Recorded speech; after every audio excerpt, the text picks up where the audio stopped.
Good, whatever time of day it is when you're watching this video, Durai Academy. This is episode 16 of Training with Virgo. Today we're actually going to go over the difference between super armor and guard armor. Now most of you guys know what super armor is. When you do an attack and your opponent can hit you and you'll take a little damage, but the animation will still continue along with all of the hitboxes and the frames and things like that.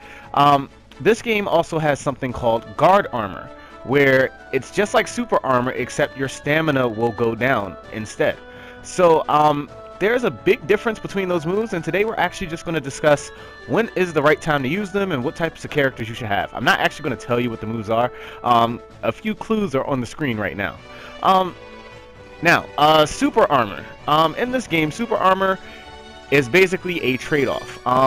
When you do super armor, you're going to take some damage, and but you're trying to either get some space or just get that hit off on your opponent.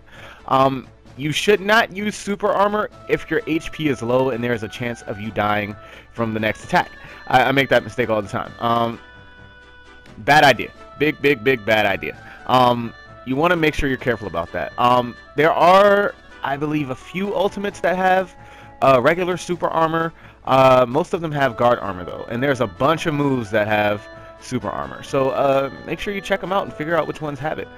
Next, guard armor. Guard armor, when you get hit, it depletes your stamina. But it works just like when you're guarding. So light attacks do not deplete your stamina when you're using guard armor. Whereas in super armor, you get your stamina. You get your health depleted by light or heavy attacks. Guard armor, however, can be broken, which means your attack can be interrupted. It can be canceled out, and at the end of that, if your opponent has actually broken your stamina, your stamina is broken. You're kind of done for a while. And you're probably going to eat a combo. So both of them have their advantages and disadvantages.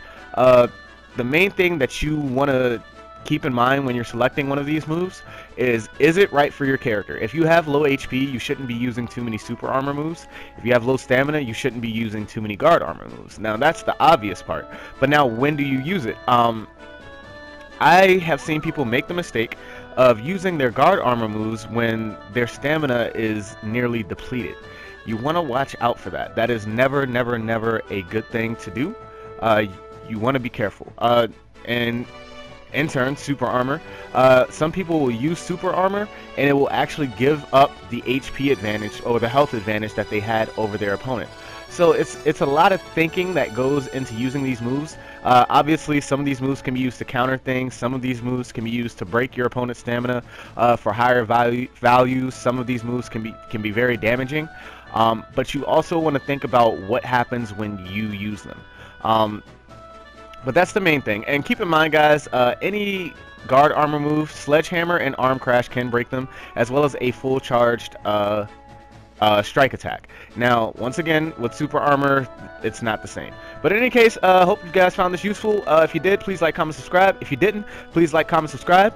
Remember, my life is a chip in your pile. Like groceries. Peace out.